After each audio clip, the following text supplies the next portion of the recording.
8.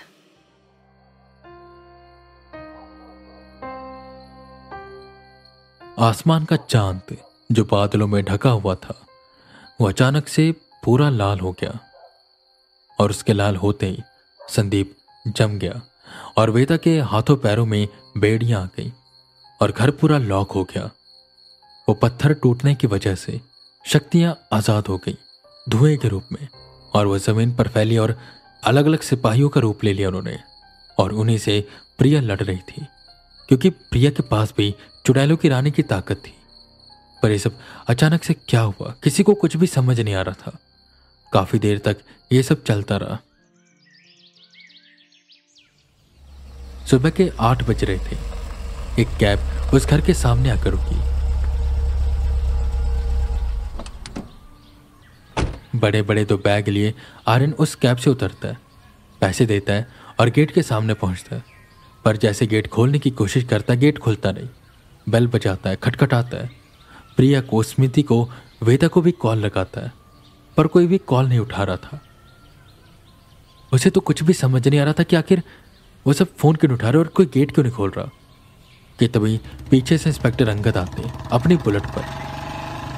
वो काफी जल्दबाजी में लग रहे थे। बुलेट से उतरते ही वो बोले, अरे आर्यन, ये वेदांत फोन क्यों नहीं उठा रहा है? चलो, मुझे स्मृति के चाचा को और स्मृति की माँ को अरेस्ट करना है। वो राइटिंग मैच हो गई है स्मृति के चाचा की राइटिंग से। मतलब उन्होंने और स्मृति की माँ ने मिलकर स्मृति के पापा को मारा था। बस अब पूछताछ करके बॉडी का पता करवाना कि वो कहाँ ठिकाने लगवाई है और फिर सजा मिलेगी उन्हें।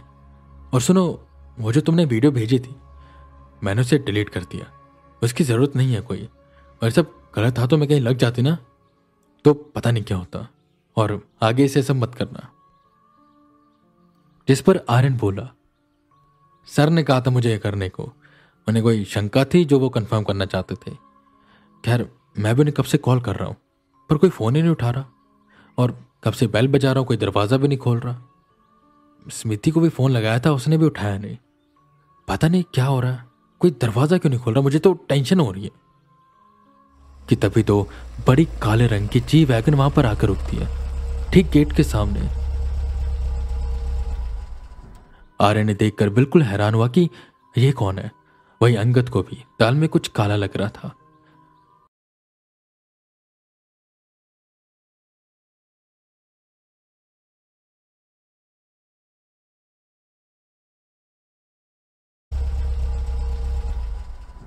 आर्यन ने देखकर बिल्कुल हैरान हुआ कि यह कौन है। वही अंगद को भी दाल में कुछ काला लग रहा था।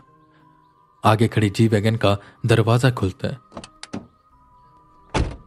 2 लोग काले रंग का कोट पैंट पहने उतरते हैं।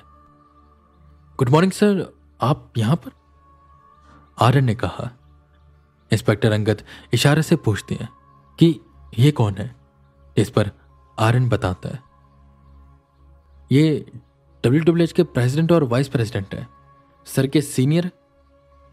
अंगद ने WWH का नाम बहुत सुना था कि ऐसा कोई डिपार्टमेंट है, पर उन्हें यह नहीं पता था कि उन्हें WWH के प्रेसिडेंट और वाइस प्रेसिडेंट यहां पर देखने को मिलेंगे। वही सब सोच रहे होते हैं कि तभी कुछ और लोग जी वैगन से उतरते हैं। उनमें से जो एक आदमी था उसके हाथ में मशीन जैसा कुछ था, रेडार जैसे। उस घर के पास गया। यहाँ वह उसने कुछ बटन दबाए और निराश होते हुए आया और बोला, सर हमें लेट हो गया। आर्यन और अंगद कुछ भी समझ नहीं पा रहे थे कि यहां पर हो क्या रहा है। आर्यन प्रेसिडेंट के पास गया और बेसब्री से उसने पूछा, क्या हो रहा है यहां पर सर, सब कुछ ठीक तो है ना? जिस पर प्रेसिडेंट बोले, अरे आर्यन, कुछ भी ठीक नहीं है। कल मुझे वेदा ने वो पत्थर की फोटो भेजी और जब मैंने उसे हमारे संत को दिखाई तो जो उन्होंने मुझे चेतावनी दी मैंने वही वेदा को दी और कहा कि जितना जल्दी हो सके इस घर को खाली कर दो। और रात को ही हम वहां से निकल गए इस पत्थर को जब्त करने के लिए। पर जिसका डर था वही हुआ, वो पत्थर टूट गया। ये सब सुनकर अंगद को कुछ भी समझ नहीं आ रहा था, पर आर्यन को समझ आ रहा था। उसने कहा, वो पत्थर की फोटो मैंने खींची थी, वो क्या था और टूट गया मतलब? जिस पर उस घर के ठीक सामने आते हुए प्रेसिडेंट बताना शुरू करते, दुनिया के हर कोने में लोगों ने अलग अलग जगहों को इवल हॉटस्पॉट कहा है, लेकिन असल में एक जगह ऐसी है जहां अंधेरा अपना असली रूप दिखाता है। नरका नेत्र, एक छुपी हुई जगह जो ऑफिशियली किसी मैप पर नहीं है। नरका नेत्र भी उसका असली नाम नहीं है, ये नाम हमारे गुरुजी ने उसे दिया। वो बस ऐसे लोगों को पता है जो वहां के इष्ट की पूजा करते हैं। यह हमारे देश, हमारे समुदाय का नहीं है।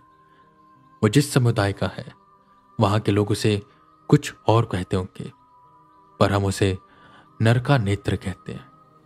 मतलब नरक का नेत्र। अलग अलग स्थानों की, अलग अलग समुदाय के अलग अलग मान्यता और रिचुअल्स होते हैं। वैसे कहा जाता है कि नरक का एक राक्षस होता था जो कि बहुत ही खतरनाक था। उसकी ताकतें बहुत ही ज्यादा थी और डार्क थी, और जब उसकी शक्तियां हद से ज्यादा बढ़ गई तो नरक के राजा को चिंता हुई कि कहीं वो उन पर हमला करके नरक को अपने कब्जे में न ले ले। तो उन्होंने उसे एक ऐसी जगह पर कैद कर दिया, धरती पर, जो हमेशा बदलती रहती है, और जो लोग उसकी पूजा करते हैं वही उस स्थान के बारे में सब कुछ जानते हैं।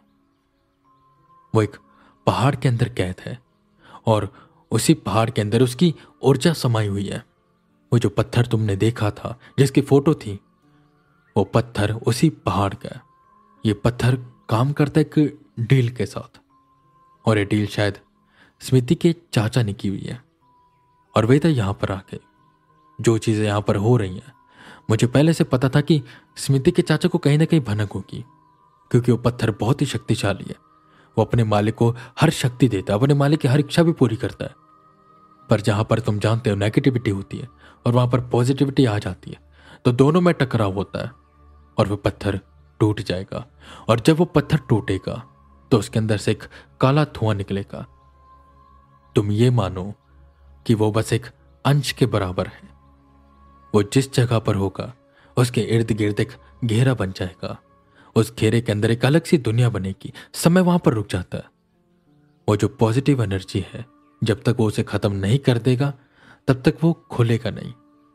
वो ऐसी शक्ति है जिसे हरा पाना बहुत मुश्किल है, और हम उसे बस जब्त करना चाहते थे, पर हमें देर हो गई।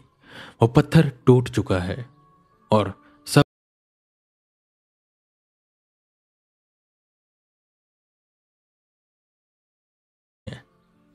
ये चीज बहुत ही ज्यादा खतरनाक है। मैंने कल रात ही वेदा को चेतावनी दे दी थी, पर शायद वेदा को लेट हो गया निकलने में, या शायद वो जानता था, स्मृति का चाचा, कि वेदा सब कुछ जान चुके हैं, क्योंकि तुमने उस पत्थर की फोटो जो खींची थी, और वो पत्थर के मालिक को तो पता चल ही जाएगा ना सब कुछ। बहुत बड़ी दुविधा में फंस चुके हैं हम। अब हम इसे नहीं तोड़ सकते। या तो अंदर से वेदा उसे हराए, या बाहर कोई ऐसा इंसान आए जो कि उससे भी ज्यादा ताकतवर और इस दीवार को तोड़े। इस घर के इर्द गिर्द एक अदृश्य दीवार बनी हुई है। इसके अंदर हम नहीं जा पाएंगे। इसके अंदर सिर्फ वही जा पाएगा जो बहुत ही ज्यादा ताकतवर होगा, और जो अंदर कैद है। मुझे तो समझ नहीं आ रहा कि अंदर हो क्या रहा होगा।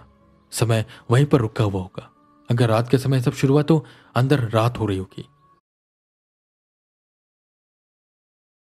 और युद्ध चल रहा होगा। हमें बाहर से कुछ भी पता नहीं चलेगा कि अंदर हो क्या रहा है। ये सब सुन आर्यन के होश उड़ गए, और अंगद के भी। आर्यन दीवार के पास जाता है और कूदने की कोशिश करता है, पर वहां पर एक अदृश्य दीवार थी जिसे वो देख तो नहीं पा रहा था, पर छू पा रहा था, महसूस कर पा रहा था। अब आगे क्या होगा? क्या अंदर वेदा उसे हरा पाएंगे, या कोई ऐसा आएगा जो इस दीवार को तोड़ेगा? आर्यन को यह चिंता सताई जा रही थी।